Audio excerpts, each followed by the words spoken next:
হচ্ছে cream blush, but both সাইডে আমি লাগাবো না। আমরা হাই পিগমেন্ট ব্লাশ করবার জন্য অবশ্যই ক্রিম ব্লাশ ব্রাইডাল সাইডে করব। বোঝা গেছে? ওকে, ফোকাস করবো ফেসে।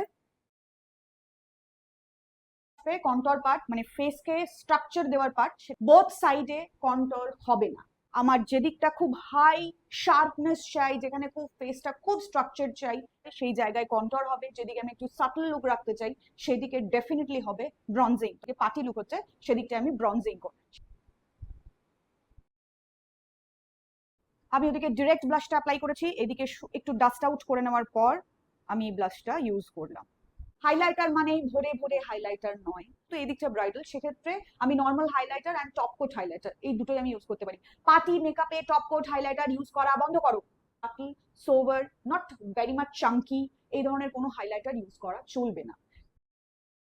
ওকে, সো এবার আসবো আই মেকআপে। ক্লায়েন্টের যেরকম লুক হচ্ছে সেই অ্যাকর্ডিংলি আই মেকআপ হবে। লাইক আমার এদিকে পার্টি মেকআপ আমি খুব সাটল রেখেছি, একটা স্মাচড আইলাইনার করেছি, খুব লাইট আইল্যাশ ইউজ করেছি।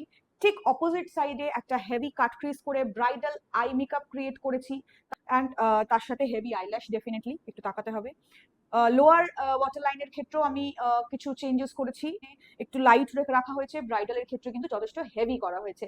এই ছোট ছোট জিনিসগুলো কিন্তু প্রত্যেকটা মেকআপের ক্ষেত্রে আলাদা আলাদা হয়। সেই জায়গায় যদি আমাদের কনসেপ্ট ক্লিয়ার না থাকে তখনই একটা পার্টি মেকআপ লুক খুব লাউডিশ লাগে। ওপেন হেয়ার স্টাইল মানে শুধু এরকম নয়, এটা বেসিক্যালি ব্রাইডাল লুকের সাথে সবথেকে অ্যাপ্রোপ্রিয়েট যায়।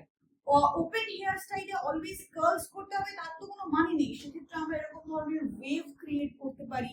তোমরা তো এত কিছু জানতে না, তাই আমি এই ভিডিওতে সব জানিয়ে দিলাম। তোমাদের এই টিপস ভিডিও কেমন লাগলো অবশ্যই কমেন্ট করে জানিও। Hope this helps.